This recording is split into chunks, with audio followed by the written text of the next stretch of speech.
Aleluia! Na semana passada, nós começamos o capítulo 11 de 2 aos Coríntios, onde nós colocamos o nome da série como o poder de Deus e as nossas fraquezas. Hoje nós vamos para a segunda parte, vamos dizer assim, do capítulo 11, onde nós vamos falar do 16 até o 33. Semana passada, nós lemos do versículo 1 até o versículo 15. E o foco deste capítulo foi a respeito dos falsos profetas e os perigos do engano causado pelos mesmos na igreja. Nós vimos coisas que Paulo estava enfrentando naquele tempo, que hoje cabem muito bem nos nossos dias.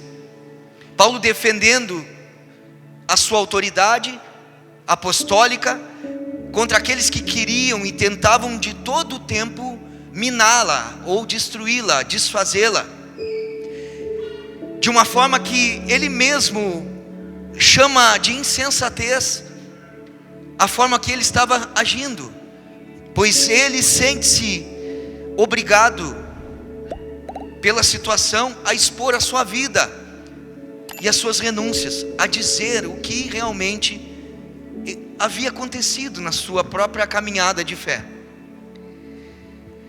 Ele também adverte os coríntios sobre os falsos mestres que estavam se filtrando na comunidade, e esses homens chegavam alegando ser apóstolos de Cristo, mas pregando um evangelho diferente, que nós chamamos na semana passada, e foi o tema da mensagem, o evangelho do não é bem assim. Então Paulo mostra que esses falsos mestres são servos de Satanás, que se disfarçavam de anjos de luz. Eles chamavam a atenção dos coríntios,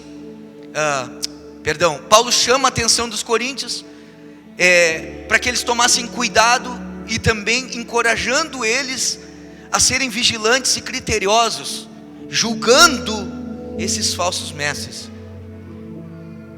Agora, se você quer saber um pouco mais dessa palavra, da primeira parte de 2 aos Coríntios capítulo 11, do versículos 1 ao 15, você pode assistir ela no YouTube, no canal da igreja, amém? Está disponível. Você já assistiu? Se não assistiu, você pode assistir. Vale a pena, irmãos, vale a pena. Eu quero trazer como tema da palavra desta noite, então, louco pela igreja. Versículo 16 diz assim: faço questão de repetir, ninguém me considere insensato, mas se vocês assim me consideram, recebam-me como receberiam um insensato, a fim de que eu me orgulhe um pouco. Então o que está acontecendo aqui, irmãos? Está acontecendo de que novamente Paulo vai falar de forma insensata. O que significa isso? De uma forma que realmente não era a forma que agradava a sua própria vida, e muito menos a Cristo, porque ele estava contando situações que Deus havia feito na sua própria vida, coisas que aconteceram, mas Paulo se sente obrigado a fazer isso, porque aqueles homens vieram com um falso evangelho e foram colocados no mesmo nível de alguém que está dando tudo, está renunciando tudo. Então Paulo sente-se obrigado a contrariar o seu próprio eu, a sua própria forma e entendimento, ao qual ele poderia estar pregando a palavra, ensinando a palavra, cuidando de vidas. Ele estava nesse momento falando de situações e coisas que Deus havia feito na vida dele, para que ele pudesse realmente trazer exemplo para esses homens olhar e dizer: opa, pare um pouquinho, Paulo faz isso e esses homens não. Não sei se você consegue entender, captar essa parte, mas durante a mensagem você vai entender o que significa essa palavra é insensato. O que estava acontecendo então? Os coríntios, eles estavam dando crédito aos falsos mestres. E automaticamente, dando crédito a esses falsos mestres, eles acabaram o quê? Desconfiando da vida de Paulo. E é por isso que Paulo se defende. O apóstolo pode ser tido como louco, mas a loucura de Paulo era para o bem da igreja. Então Paulo usa as mesmas armas, preste atenção, as mesmas armas do inimigo para combatê-los. Ou seja, sendo insensato, agindo como louco, como aqueles homens, Paulo também se faz. Lembra quando Paulo diz: me fiz de tolo para ganhar o tolo? Me fiz de louco para ganhar o louco. É a mesma palavra usada para tolo e para louco. É isso aí. É isso aí que ele estava falando. É esse momento na caminhada de Paulo que Paulo realmente vive esse momento que ele relatou. Então, para se defender dos falsos apóstolos, o apóstolo ele se gabou de experiências que ele teve, mas muitas das quais normalmente seriam consideradas evidências de vergonha e de humilhação. Esses ataques contra o ministério de Paulo dá a cada um de nós uma oportunidade para que o Espírito Santo ele nos dê uma ideia de forma bem clara as obras, as suas obras, as obras de Paulo e os seus sofrimentos. Somente por causa disso, Paulo ele pôde expor de uma forma muito clara o que ele passava, porque ele teve que usar isso como argumento de ser um servo de Cristo, genuíno e verdadeiro. Paulo era um ministro, ele era um escravo. A palavra ministro é bonito, né? Hoje nos nossos dias, muitos chegam e dão aquele carteiraço e dizem: eu sou ministro do Evangelho. Quem é que já ouviu isso? Nos casamentos mesmo, quando vamos realmente oficializar um matrimônio, nós, em meio à oração, a gente declara essa frase: eu como ministro do Evangelho. Ministro é bonito, né? É bonito ou não é bonita a palavra? Mas o original dela significa escravo. Muitos acham bonito, mas não vivem como escravo. Não entendem isso. Escravo de Cristo, mas não é por obrigação, é por amor. É por escolha, é por desejo de querê-lo. É por vontade. Então Paulo ele era verdadeiramente um servo de Cristo. E pôde, através do registro bíblico, e pôde provar isso. Porque se não tivesse o registro, nós não saberíamos dessa informação tão preciosa, desse conteúdo tão edificante. Na sequência, nós leremos essa lista, uma lista longa de sofrimentos durante o capítulo que nós vamos finalizar hoje. Sofrimentos suportados. Mas por quê? De que forma Paulo suportou? Por amor ao Evangelho. Sabe aquele ditado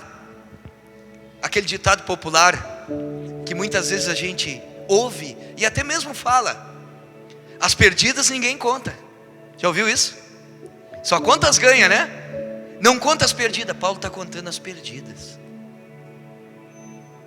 Paulo não vai contar as suas próprias qualificações. Paulo não valoriza o seu status, a sua posição de apóstolo. Mas o que se difere, é isso que o difere dos demais, desses homens que estavam ali. Esses homens não chegavam nem perto da forma de vida e de sofrimento e renúncias que o próprio apóstolo Paulo enfrentava e vivia. Agora vamos juntos no 17. Ao ostentar este orgulho, eu não estou falando segundo o Senhor. Olha, note bem que tinha horas que Paulo usava em suas cartas Ele dizia: diz o Senhor e não eu. Aqui ele diz: não estou falando segundo o Senhor, quem está dizendo sou eu. Aí ele diz: mas como insensato. Lendo o Evangelho, ou os Evangelhos, nós vemos que Cristo, ele não se gloriava, sim ou não? Cristo nunca se gloriava. Filipenses capítulo 2 diz que ele abriu mão de toda a sua glória, se fez servo de todos. Só que Paulo, ele diz: eu não estou falando segundo o Senhor. Ou seja, não foi o que Jesus ensinou. Estou agindo como eles, como louco. Ou seja, me tornando insensato, falando coisas que realmente estão parecendo com a forma que eles vivem. Aqui parece que Paulo, ele não seguiu o exemplo de Cristo. Parece que ele não seguiu. Paulo fez como se estivesse na carne, como se estivesse vivendo como um mundano, mas era a loucura de Paulo. Vai no 18. Visto que muitos estão se vangloriando, de modo bem humano, eu também me orgulharei. O que Paulo está falando? Eu entrei no jogo deles. Paulo entrou no jogo dos seus adversários. Paulo usou a loucura deles para mostrar o real evangelho. Assim como Davi. Você sabia disso? Que Davi, quando matou Golias, com que ele matou Golias? Não, com o que ele finalizou? Do próprio Golias. As pedras derrubaram aquele gigante, mas ele pegou a própria espada de Golias e o matou. Da mesma forma que Paulo está usando essa arma, a arma deles, a arma dos seus adversários, usada por esses falsos mestres. O que era? A insensatez. E Paulo usa isso para quê? Para desmascará-los. O 19 diz assim: vocês, por serem tão sábios, suportam de boa vontade os insensatos. Aqui está o grande problema do tempo e do momento. E aqui nós falamos semana passada, e hoje dá para reforçar isso. Vocês, por serem tão sábios, Paulo diz, suportam de boa vontade os insensatos. Os coríntios toleravam a insensatez dos falsos mestres. Eles eram judaizantes, ou seja, aqueles que queriam trazer o judaísmo para dentro do cristianismo, como hoje nós vemos nos nossos dias, pessoas trazendo o judaísmo para dentro do cristianismo, aonde Cristo ele não é suficiente, aonde Cristo é Cristo e mais alguma coisa, como nós falamos aqui nos outros dias. Se você quiser ver no material passado, que está no canal da igreja, você assista, que você vai ver. O problema que Paulo enfrentava, porque esses homens tentavam trazer as coisas que continham lá nas leis cerimoniais, e eles queriam que esses homens fossem de Cristo, mas fossem também de Cristo e mais algumas coisas junto. Eles enfatizavam a lei de Moisés, e isso era o que trazia escravidão, isso era o que escravizava, isso é o que era escravizante. Os coríntios toleravam esses homens que os exploravam, que muitas vezes exploravam de forma não somente nas suas emoções, mas também de uma forma financeira, de uma forma que eles, pelo engano, eles tiravam, extorquiam esses homens. Irmãos, Note que, como as cartas de Coríntios elas são contemporâneas.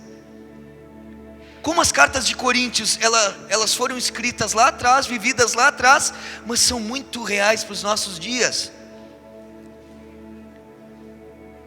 Pessoas que hoje vivem debaixo de escravidão dentro da própria igreja, manipuladas por homens,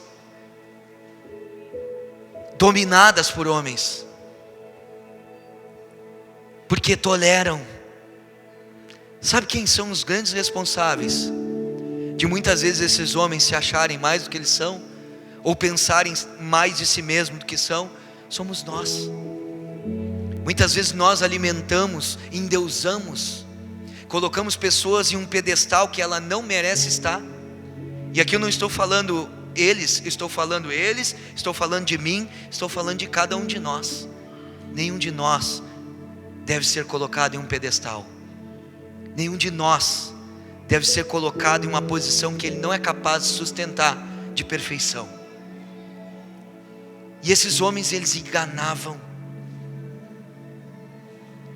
Aí olha o 20 que fala: de fato vocês suportam, até mesmo os escraviza ou os explora, ou quem se exalta ou lhes fere a face. Eles toleravam quem os escravizava. Aonde que eles escravizavam? Eles eram escravizados na sua mente. Deixa eu falar uma coisa para você: a mente é o campo de batalha. As batalhas da nossa vida, elas são decididas aqui, ó. As batalhas da nossa vida, elas são vencidas ou perdidas na nossa mente. A quem você ouve? A quem você empresta seu ouvido? Quem alimenta a tua vida? Quem alimenta a tua fé? Quem alimenta o teu dia a dia? Quem você ouve? Quem você escuta? Com que você gasta tempo? Isso determina se a tua mente ela é livre ou ela é escrava. Os coríntios toleravam quem os escravizava a mente e quem os esbofeteava. Quase que eu errei. Esbofeteava. Aqui cabe até de uma forma literal, uma agressão. As pessoas de uma forma espiritual agrediam os coríntios. Agrediam eles com os ensinos errados, com as mentiras, com a usurpação do seu poder. E aí diz a palavra que eles suportavam. Essa palavra suportar, ela tem um sentido mais profundo. Alguém que persevera, alguém que continua crendo naqueles que os desprezavam. Vê se não é assim, irmãos. Vê se não é assim nos nossos dias. Quantas pessoas hoje com a mente trancada, dependente de outros homens, dependente de um sistema, porque não dá para chamar de doutrina de igreja, porque doutrina só existe uma, a sã doutrina, que é a palavra de Deus. Está entendendo? Muitas igrejas dizem, aqui é uma igreja de doutrina. Mas qual doutrina? É a doutrina, a sã doutrina, ou é um conjunto de regras, sistemas que foram fundamentados para o homem, que são mais importantes e mais prioritários em obediência do que a própria palavra? Fique com a palavra. E esses lugares, mesmo sabendo disso, pessoas que estão sendo escravizadas na sua mente, elas perseveram. Quantos aqui, às vezes a gente conversa com irmãos que estão debaixo de um sistema, debaixo de muitas vezes um líder que é aquele cara que é um ditador dentro da igreja, que é aquela pessoa que fala mas não dá exemplo, que diz que tem que amar e não ama, que tem que se humilhar, que tem que muitas vezes ser o primeiro a ofertar e não oferta. E essas pessoas suportam, ou seja, perseveram, continuam crendo, continuam acreditando, mas ele errou umas 20.504 vezes, mas eu ainda estou continuando.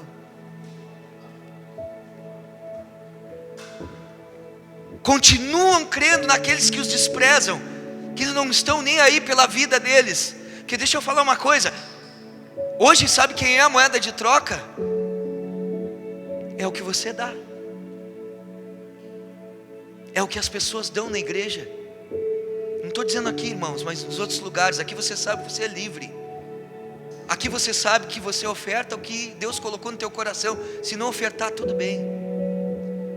O diabo não vai pegar o teu pé porque você não deu oferta. Agora saiba que muitas vezes o não dar oferta, ela tem uma raiz. Aí nós precisamos identificar o porquê. Se não tem, tranquilo. Mas às vezes é avareza, é mesquinhez. Mas essas pessoas, eles não se preocupam com vidas. Esses lugares, eles não se preocupam com quem está aqui.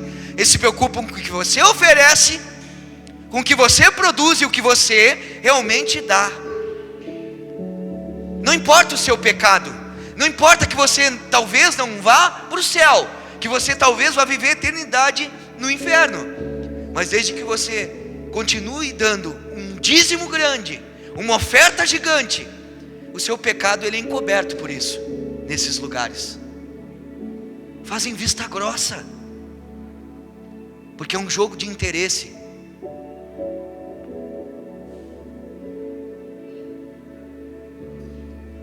A ganância cega. A ganância torna essas pessoas infectadas, enfeitiçadas.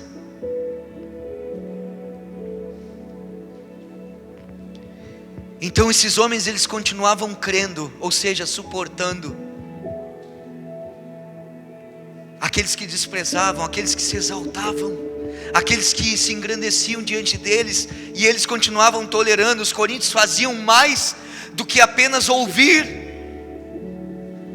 Faziam mais do que apenas ouvir, estavam dispostos a serem insultados, a serem escravizados, dominados e até mesmo abusados.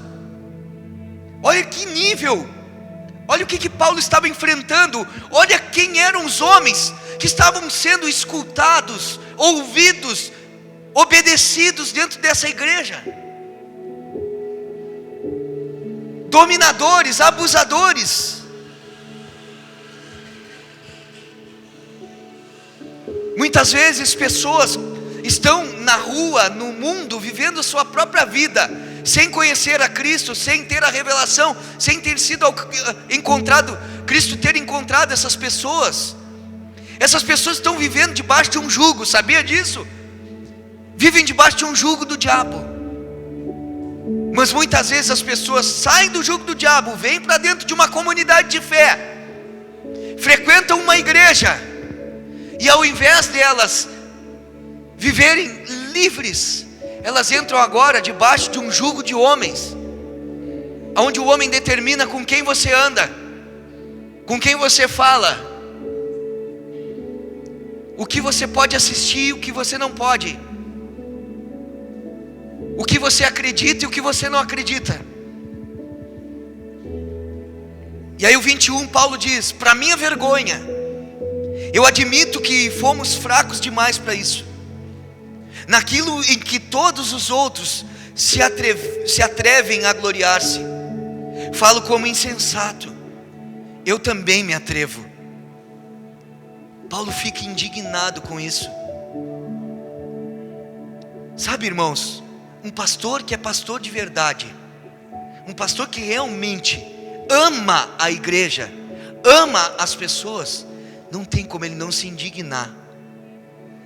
Não tem como ele não se indignar daqueles que escravizam, daqueles que pegam e usam e manipulam, extorquem, dominam pessoas, influenciam pessoas a viver uma vida, toda a vida assim pequeno, como criança.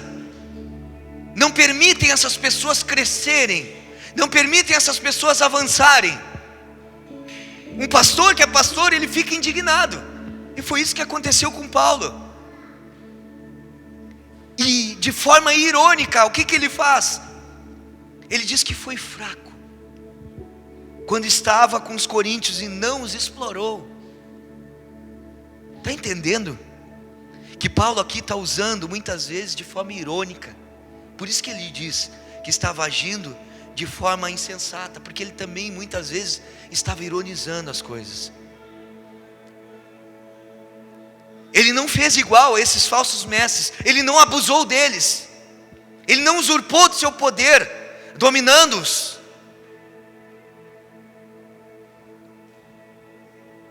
Tem coisas, irmãos, que você vai entender. Quando a pessoa é um dominador, ela pode até botar pessoas a liderarem setores e departamentos da igreja, pela qual ela lidera, mas ela vai sempre querer saber o que está sendo feito, porque ela é o líder, porque ela precisa saber se realmente as pessoas sabem fazer, ou se as pessoas, elas também não podem se destacar mais que ela, porque se ficar bom, ficar melhor do que o que ela faz, ela perde um pouco do seu brilho, do seu prestígio. Dominadores têm medo de entregar um microfone para alguém. Dominadores têm medo de dar espaço para pessoas, porque pode essa pessoa se destacar em Cristo e viver coisas e receber elogios que ela ainda não recebeu. Paulo não fez isso. E um verdadeiro pastor, ele não abusa, ele não usurpa do seu poder, ele não usurpa da sua condição para dominar pessoas. Aí ele fala no 22, são eles hebreus? Faz uma pergunta. Eu também. São eles israelitas? Eu também. São descendentes de Abraão? Eu também. Os adversários de Paulo, eles eram judeus e aparentemente consideravam que isso os tornava superiores, não apenas aos gentios, mas também aos judeus de fala grega. Paulo se gabou de ser tão judeu quanto seus oponentes, mas ele não usava isso para se julgar superior a ninguém. Essa era a forma, essa era a maneira que Paulo pensava e queria agir. Esses homens, eles usavam de todas as coisas para tentar se colocar em superioridade a Paulo e desmerecer o chamado e a vocação do apóstolo. Versículo 23 ele diz: são eles servos de Cristo? Estou fora de mim para falar dessa forma. Ou seja, por que ele disse isso? Porque Paulo não acreditava que esses homens eram de verdade. Ele sabia que esses homens não eram servos de Cristo. Aí ele segue lendo no 23. E ele diz assim: eu ainda mais, trabalhei muito mais, fui encarcerado muitas vezes, fui açoitado mais severamente e exposto à morte repetidas vezes. Ele não reconhecia esses falsos apóstolos como ministros de Cristo. Ele acabava de chamá-los de servos de Satanás, no versículo 15, o último versículo que nós trabalhamos na semana passada. Ele chamou e evidenciou que eles eram servos de Satanás. Só que contudo, Paulo ainda aqui, ele continua a sua argumentação. Paulo aceitou a reivindicação deles. Em qualquer comparação, Paulo foi o que mais sofreu por aquele a quem eles diziam servir. Esses homens diziam servir a Cristo, mas não sofriam por Cristo. Eu tenho dificuldades de acreditar, irmãos, que uma pessoa que se diz servir a Jesus, ela não tenha marcas, ela não carregue marcas na sua caminhada. Se o nosso Senhor, Ele é Cristo, o que nos espera é também sofrer por aquilo que Ele pregou e por aquilo que Ele ensinou. Porque isso também o fez sofrer. Cristo sofreu e morreu pelo Evangelho, por aquilo que Ele ensinou. Você acha que para mim e para você, como servos de Cristo, você acha que você não vai ter sofrimento? Você não vai passar por oposições, perseguições, muitas vezes difamações, invenções. Nós vamos passar. Só que muitas vezes a gente acredita e quer acreditar. Pode até saber já aqui, porque todo domingo a gente chove no mesmo, né? Chove no molhado falando isso, de que o Evangelho não é esse mar de rosas que as pessoas pregam. Vem para cá que seus problemas acabaram. Vem para cá que Deus vai mudar a tua vida. Vem para cá que você vai prosperar. Estamos cansados de ouvir isso, que isso não é uma verdade. Porque falar que realmente servir a Cristo, Ele importa passar por lutas e adversidades por amor a Ele. Quer que quer. Esse Evangelho atrai a quem realmente ama Jesus, quem realmente quer ter uma vida com Ele. Porque se eu estou interessado em algo em troca, eu já vou desistir. Se eu estou interessado em algo que Ele vai fazer na minha vida e não por quem Ele é, eu logo desisto, eu logo abro mão. Aí ele vai no 24 e 25, vamos juntos. E o 26, 24 a 26 eu vou ler. Ele diz assim: 5 vezes recebi dos judeus 39 açoites. Está entendendo? Quem é que viu aqui o filme Paixão de Cristo? Aquele material que era usado para punir a Cristo, a Jesus, era com esse tipo de material que eles sofriam açoites.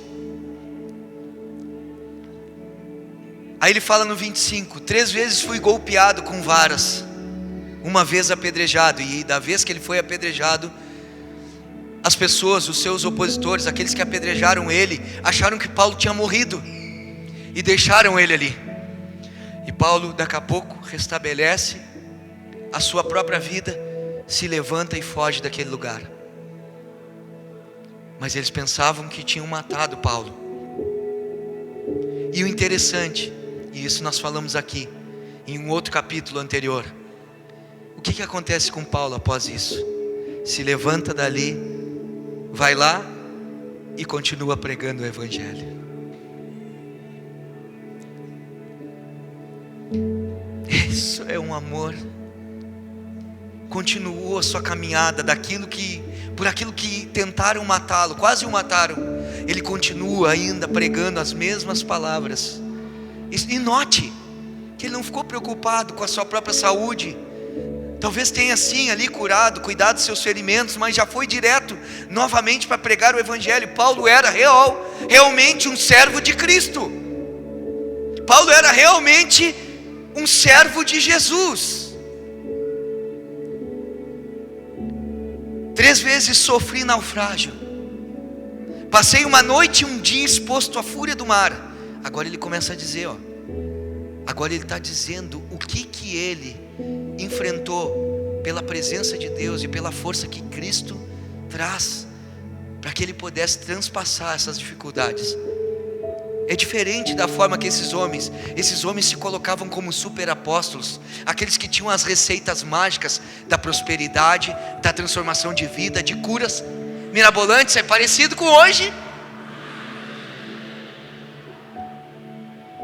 Aí ele diz: passei uma noite e um dia exposto à fúria do mar.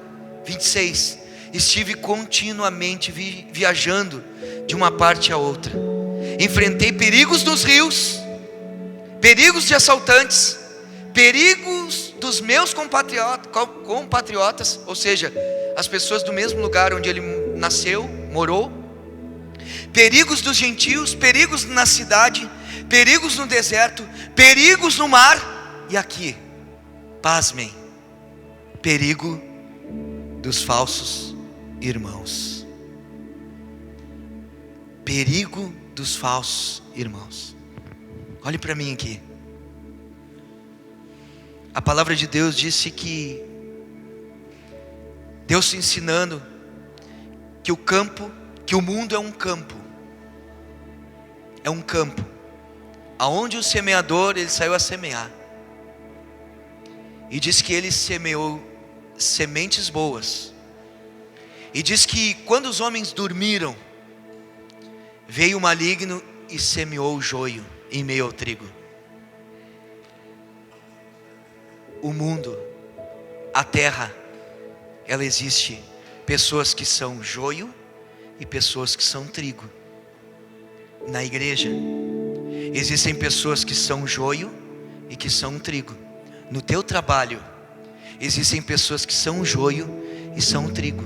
Na tua família existem pessoas que são joio e são trigo. Quem é você? Quem sou eu? Perigo dos falsos irmãos. Aqui nós recebemos a todos, acolhemos a todos e amamos a todos. O que nós precisamos saber é que em nosso meio, muitas vezes, tem pessoas que não estão para edificar, e sim para destruir. Não estão para somar, e sim para dividir. Espero que hoje não tenha ninguém. Porque se tiver, a gente confronta, a gente conversa, a gente chama para perto, a gente fala, a gente diz esse caminho é errado. Mas a gente não pode evitar, porque o joio e o trigo estão no mundo, e eles adentram em lugares físicos como esse. E Paulo passou por isso. Perigo dos falsos irmãos. Um irmão verdadeiro, e aqui vai bater com o que a pastora falou no início, e muito bom a palavra de abertura, que quando Jesus, ele vai curar aquele paralítico que estava em uma cama, as pessoas pegam a cama, entram por cima do telhado, descem aquele homem para que Jesus o curasse. E a pastora falou, e muito bem colocado, ela disse: você tem amigos que te levem até Cristo? Você tem amigos que te levem para estar perto de Jesus? Ou você tem amigos que você considera amigos, que realmente não são amigos porque estão te afastando de Cristo, estão te afastando do Evangelho, da verdade? Cuidado. Nem todo aquele que a gente chama de irmão, ele é verdadeiro, ele é genuíno. Estou falando em todos os aspectos. Pessoas que se dizem ser cristão lá fora, que muitas vezes a gente já recebe de uma forma diferente, a gente já acolhe de uma forma diferente. Mas tenha prudência. Ame as pessoas, não mude a tua essência, continue sendo aquilo que você é, não mude por causa dos outros, mas tenha cuidado. Seja prudente. Seja alguém que ama as pessoas, mas que não muda a sua essência por elas. Amém? Aí o 27 ele diz: trabalhei arduamente. Tem a versão Almeida, a versão bíblica Almeida, século 21, que ela fala o que eu quero pontuar. Ela diz assim: trabalho e cansaço. Tem alguma versão de alguém que tem essas palavras aqui? Trabalho e cansaço. Muitas vezes fiquei sem dormir, passei fome e sede, e muitas vezes fiquei em jejum. Mas eu quero pontuar aquela parte ali: suportei frio e nudez. Ele termina o versículo. Vou ler de novo, 27. Trabalhei arduamente, diz a NVI. Na Almeida ela diz: trabalho e cansaço. Muitas vezes fiquei sem dormir, passei fome e sede, e muitas vezes fiquei em jejum. Suportei frio e nudez. Eu fiquei pensando sobre isso hoje à tarde. Qual é o motivo? Qual é o meu e o teu motivo do nosso cansaço hoje?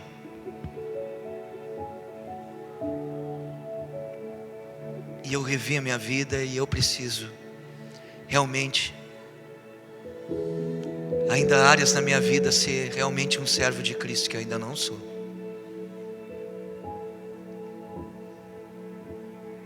que é o motivo do teu cansaço? Teu trabalho?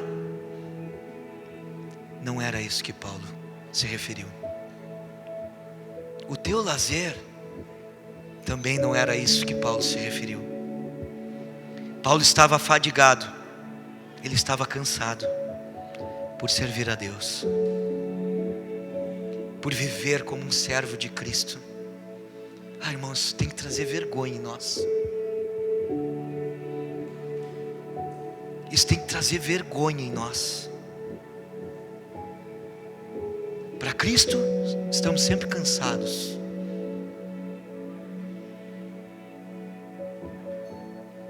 A gente não entendeu ainda, né? A gente vive ainda pela troca, irmãos. Que mesmo cansado você vai trabalhar. Mesmo cansado eu vou trabalhar. Mas aqui, buscar a Jesus em uma oração, em um estudo bíblico, buscar a Jesus na sua própria casa, eu estou muito cansado. Ir ajudar uma pessoa, acolher alguém, estou muito cansado, trabalhei a semana inteira. Participar de uma ação conjunta com irmãos, eu não tenho minhas coisas para fazer. Servo de Cristo ou servo de si mesmo? Isso tem que chocar a gente.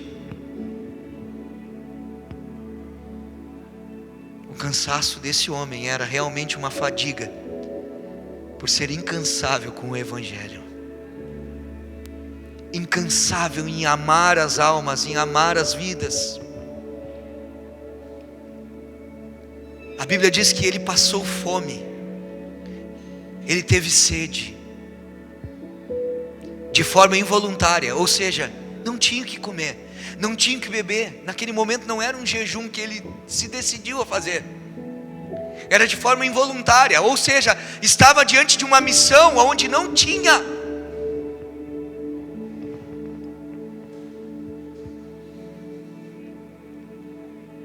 Mas esse homem também fez jejum de forma voluntária, em prol do ministério, ou seja, para que tivesse bem clara para que jejuava? Para ter a direção e a orientação do Espírito para como ele agia, para onde ele ia, o que ele fazia. Pegue essa parte para você e para mim nessa noite. Para mim, eu quero pegar para mim e você pega para você. O que é o teu cansaço hoje? Pelo que você tem cansado? A gente trabalha a semana inteira, corre a semana inteira. Quando chega no sábado, eu mesmo ali, que eu trabalho, agora até é sábado, né? Mas de segunda a sexta, no meu trabalho aí fora, chega no sábado, chega na sexta noite, eu já estou com a minha reserva, com a minha energia na reserva. Mas isso não é motivo de desculpa, irmãos, para mim não priorizar o que eu digo que é mais importante. Reveja as tuas escolhas e a tua fé e mude. A palavra de Deus, ela serve como uma lâmpada para mim e para ti. Ei, deixa eu falar uma coisa, olhe para mim. Jesus não é acusador, irmãos. O pastor também não é o acusador aqui. O pastor hoje é alguém que está aqui para abrir a tua mente, para despertar em ti algo que talvez você esteja dormindo, como eu também preciso ser despertado e ainda ser muito mais um servo de Cristo, muito mais alguém que realmente renuncia por Cristo. O 28 ele diz: além disso, enfrento diariamente uma pressão interior, a saber, a minha preocupação com todas as igrejas. Aqui tudo que Paulo mencionou nos versículos 23 ao 27 foi suportado durante as plantações das igrejas e os evangelismos. Todas essas lutas, essas adversidades que nós lemos, naufrágio, açoites, noite sem dormir, cansaço, os irmãos falsos foram quando Paulo estava o quê? Implantando igrejas, evangelizando, pregando a palavra. Só depois vieram as conversões, pastor Igor. O desgaste, a renúncia, tudo isso vem primeiro. A semente, quando cai na terra, ela precisa morrer, para depois ela viver. Muitas vezes a palavra é lançada, não dá o fruto imediato, porque a pessoa que está ouvindo, ela precisa morrer primeiro para si mesmo, para que Cristo venha viver através da vida dela. E isso leva um tempinho. Paulo se deparou com a tarefa de cultivar a fé desses cristãos. Olha que interessante, qual foi a preocupação desse homem? Além de todos aqueles obstáculos, aflições, dificuldades, ele no 28 ele diz: diariamente, ainda com tudo isso que acontecia do lado externo, eu tinha uma pressão interior. E aqui um verdadeiro pastor, ele tem a preocupação pela igreja de Cristo. E aqui ele está falando com todas as igrejas. Ele não estava dizendo só naquela igreja, com só essa igreja de Coríntios. Não, com todas as igrejas. E uma preocupação de um pastor, de um homem de Deus, é ter preocupação com todas as denominações que existem em Pelotas. A gente se preocupa, a gente ora, a gente pede a Deus que desperte, que levantem líderes que realmente sejam homens de Deus, que se levantem pessoas que realmente valorizam, que realmente são pessoas que priorizam o que é o evangelho de verdade. E aí, quando nós trazemos para esse contexto aqui, ainda dói mais ainda um coração de um pastor, quando a gente vê os membros fraquejando, quando a gente vê os membros dando para trás, quando a gente vê os membros abandonando a comunhão, quando a gente vê os membros muitas vezes trocando o mundo por Cristo, ou o Cristo pelo mundo, trocando a vida eterna por momentos alegres e felizes aqui na terra. E era isso que Paulo cultivava no seu coração, porque ele cultivava a fé dos irmãos. Ele se preocupava que esses irmãos crescessem, que esses irmãos avançassem, vivessem. Aí ele fala no 29, e vai testificar o que eu estou falando: quem está fraco, que eu não me sinta fraco. Quem não se escandaliza, que eu não me queime por dentro. Havia aqui uma ansiedade. Aqui havia uma ansiedade de Paulo em cuidar das igrejas, de todas elas, e principalmente dos cristãos mais fracos. E isso é citado aqui no clímax, no ponto mais alto da sua lista de provações. Ele se portava com os fracos de tal maneira que se identificava com sua fraqueza, e ficava indignado com aqueles que os faziam escandalizar pelo pecado. Como que você lida com isso? Você se importa com pessoas que estão fracas? Você se importa quando uma pessoa não vem ao culto, quando uma pessoa para de comungar? Você manda mensagem, você vai atrás, você tenta trazer para perto. Você faz alguma coisa, ou você está vivendo de qualquer forma e azar? Ei, muitas vezes a gente não entendeu que o evangelho é comunidade, que o evangelho é corpo de Cristo. Se o Misael e a Raquel, eles estão fracos, eu me importo. Se o Luciano e a Simone estão fracos, eu me importo. Eu não estou dizendo que estão, eu estou dando um exemplo. Eu me importo, eu me preocupo. Você e eu precisamos nos preocupar, e também se preocupar com os escândalos que estão sendo falados, feitos através de pecados cometidos. Sabe que muitas das igrejas, elas esvaziam, irmãos deixam de congregar, por causa, muitas vezes, não é só culpa do pastor, que a maioria é o pastor que leva a culpa, né? Isso aí a gente já sabe, as costas. Quem está na caminhada sabe que sempre sobra para o pastor. Mesmo que esteja certo o pastor, está errado o pastor. Quem sai sempre está certo. Isso é uma máxima. Mas muitas vezes a gente não entende o nosso papel. Muitas vezes a gente não entende qual é a nossa posição ainda em Cristo. O que Ele espera de mim, de você, irmãos? Que você possa ser alguém que alimenta a fé de outros. Que você possa ser alguém que leva a solução e não problemas. Que você leva esperança e não tristeza. Você leva amor e não ódio. É isso.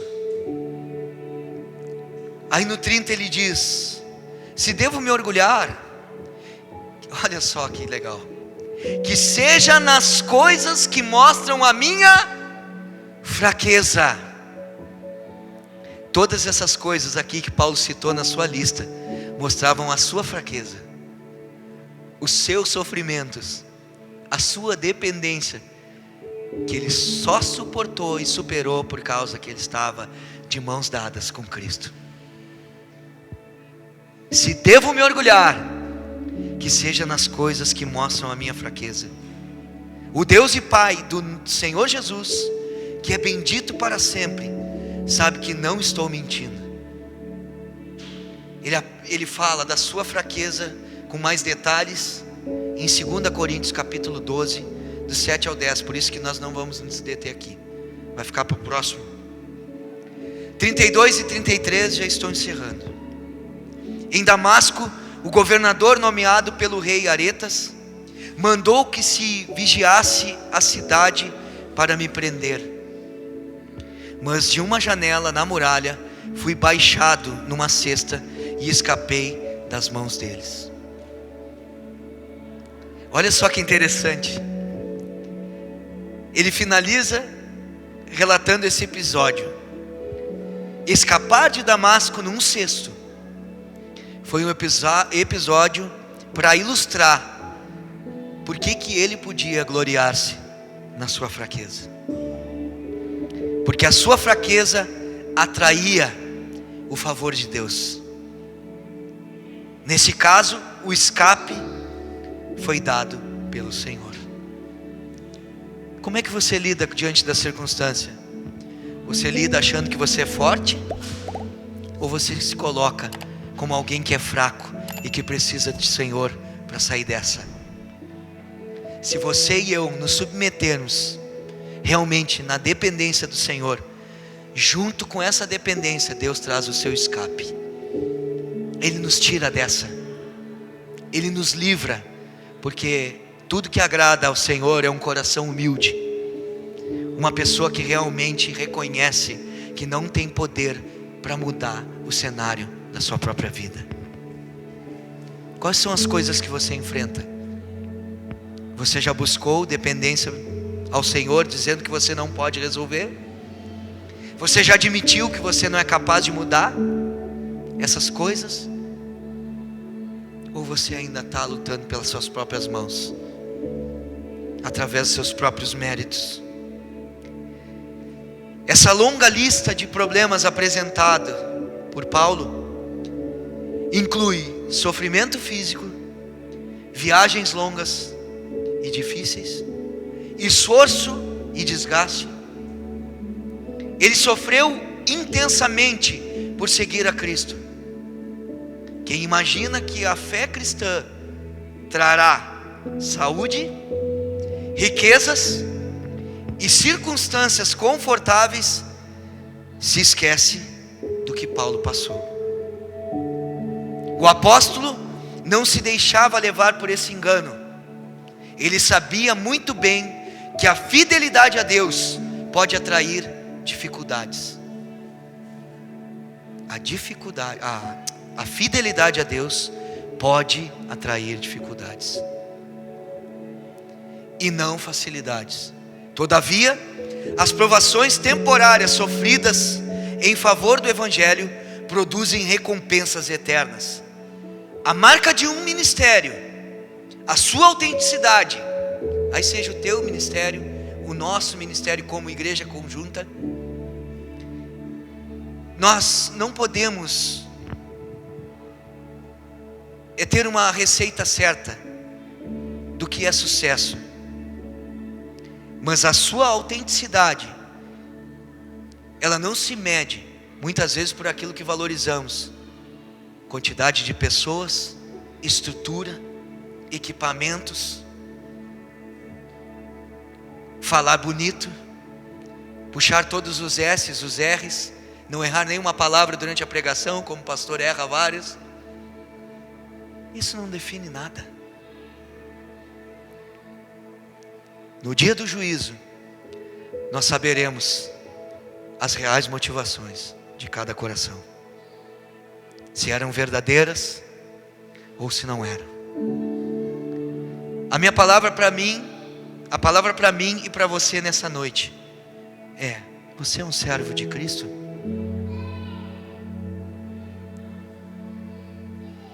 Eu sou um servo de Cristo?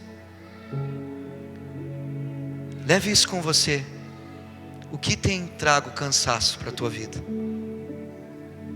Se for o teu trabalho, se for o lazer, ou qualquer outra coisa que não seja Cristo, se esmerar em buscar, em adorar, em viver para Ele, nós não podemos ser chamados de servos de Cristo. Vamos ficar de pé.